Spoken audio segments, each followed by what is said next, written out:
Hey guys, welcome to my first video. My name is Paris. This channel, I just kind of want to just read through scriptures, talk about different things in the Bible and different stories. So for our first one, I want to talk about the story in the Gospels. I'm going to be reading from Luke. For this story, it's called A Man with Demons in Him, and it's the famous story of Jesus sending out the demons from the man and putting them in the pigs, and then the pigs running and drowning themselves. So maybe I'll go through the story first. It's very quick, easy to understand, and then we'll talk about why it's important, what are some significant themes going on in it, and how can we apply those themes in our lives today? Like, how is it practical today? So let's just start. So I'm going to be reading from Luke, chapter 8, verse 26 it starts. So, a man with demons in him. Jesus and his disciples sailed across Lake Galilee and came to a shore near the town of Gennesaret. As Jesus was getting out of the boat, he was met by a man from that town. The man had demons in him. He had gone naked for a long time and no longer lived in a house, but in the graveyard. The man saw Jesus and screamed. He knelt down in front of him and shouted, "Jesus, Son of God, in heaven, what do you want with me? I beg you not to torture me." He said this because Jesus had already told the evil spirit to go out of him. The man had often been attacked by the demon, and even though he had been bound with chains and leg irons and kept under guard, he smashed whatever bound him. Then the demon would force him out into lonely places. Jesus asked the man, "What is your name?" He answered, "My name is Lots." In other versions, he says Legion, but my version it says Lots. "My name is Lots." He said this because there were lots of demons in him. They begged Jesus not to send them to the deep pit where they would be punished. A large herd of pigs was feeding there on the hillside. So the demons begged Jesus to let them go into the pigs, and Jesus let them go. Then the demons left the man and went into the pigs. The whole herd rushed down the steep bank into the lake and drowned. When the men taking care of the pigs saw this, they ran to spread the news in the town and on the farms. The people went out to see what had happened, and when they came to Jesus, they also found the man. The demons had gone out of him, and he was sitting there at the feet of Jesus. He had clothes on and was in the right mind, but the people were terrified. Then all who had seen the man healed told about it. Everyone from around Gennesaret begged Jesus to leave because they were so frightened. When Jesus got into the boat to start back, the man who had been healed begged to go with him. But Jesus sent him off and said, "Go back home and tell everyone how much God has done for you." The man then went all over town, telling everything that Jesus had done for him. So yeah, that's a story. Love that story. So let's just get right into it. Why is this so significant? What are some important themes of this? I have 4 here.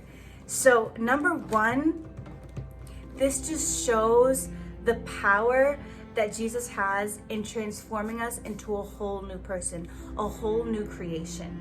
And we know this in Corinthians, 2 Corinthians, Paul says, "Anyone who belongs to Christ is a new person. The past is forgotten and everything is new. God has done it all." And this is in this story, we can see it. This man, he has many demons in him. His first descriptions are, he had gone naked for a long time and no longer lived in a house, but in a graveyard. And we know that, nakedness is seen as shameful. We see that in the garden. When Adam and Eve eat the fruit and then they're ashamed because they're naked. So he's ashamed. He's actually crazy because he's just in the graveyard. People are avoiding the graveyard. I think that's mentioned in Matthew or Mark. People don't even go where he is because he's wild. He can't be bound. Any chains they put on him, it's just total, he breaks them off. He's wild. And after seeing Jesus, after kneeling before Jesus, he's completely changed. He's clothed, so Jesus takes away his shame. He's clothed and he's in the right mind. And when the people see this, when they see Jesus, they see the man, and they say, He had clothes on and was in his right mind. So this is just, Jesus makes all things new. And how is this practical in our lives today? The same Jesus as then is the same Jesus now. So God that created the heavens and the earth, all of the universe, he can create a new you. Just change your heart completely. And I encourage you in your lives today to ask for it, to, just like this man, get on your knees. Get on your knees, go alone, pray. Visualize you're at the foot of Jesus and ask him, like, Lord, change my heart. Change my heart. I'm in bondage and I need you. I can't do it on my own. Help me see the world as you see the world. Help me see myself as you see me. Help me overcome my desires. Help me overcome my own will and surrender to yours. I encourage you to ask. And it's actually bananas how Jesus will show up in your life. So number 2, another important theme in this story is the power of personal testimony. Like, are you kidding? These people in this town, they knew this man. Everyone knows your, neighborhood cuckoo person. Like, they knew this man. They knew he had issues. And we know this because when they saw him at the foot of Jesus in his right mind, it says the people were terrified. So this guy had to be crazy for the people to see this guy now healed, for them to be scared. They're probably like, what? Who the heck is this Jesus guy? How does he have the power to do this? So yeah, the people in that town were impacted. They saw Jesus's power just through the transformation that man had.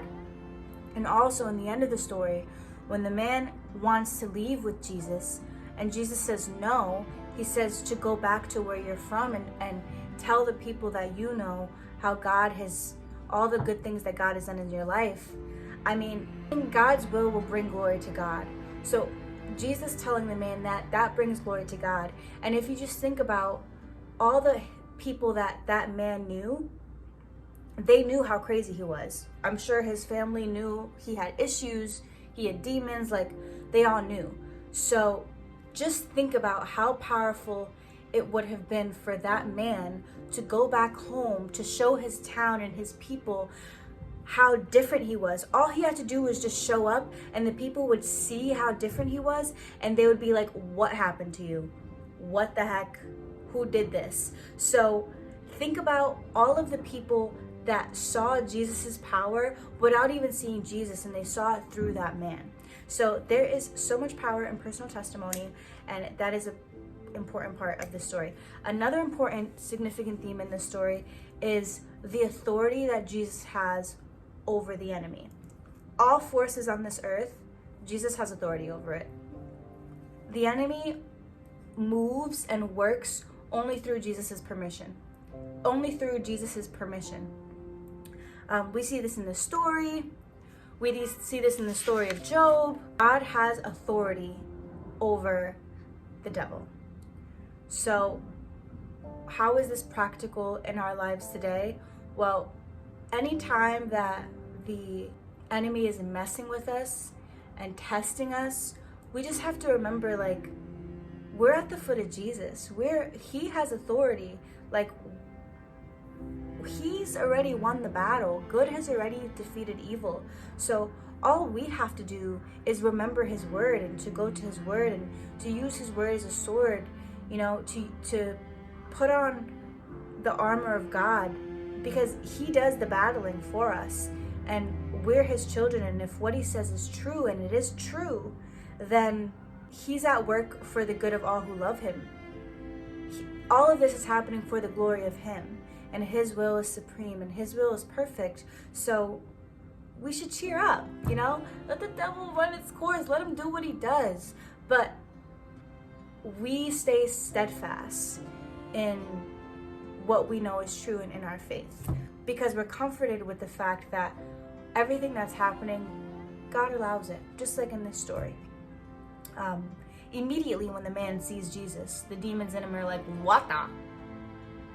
Jesus, Son of God, please don't torture us. They know it's coming.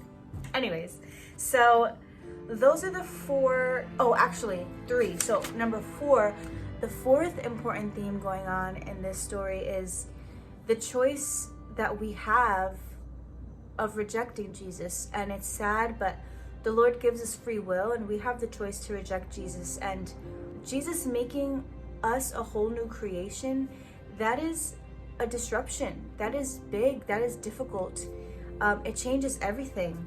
And the people in the story, the people of the town, when they come out and they see Jesus and they see the man healed, they're scared and they tell Jesus to leave. They're like, please go. Like, the owner of the pig is probably like, what the heck? Like, that's a lot of money I just lost. So it's difficult to accept something bigger than you.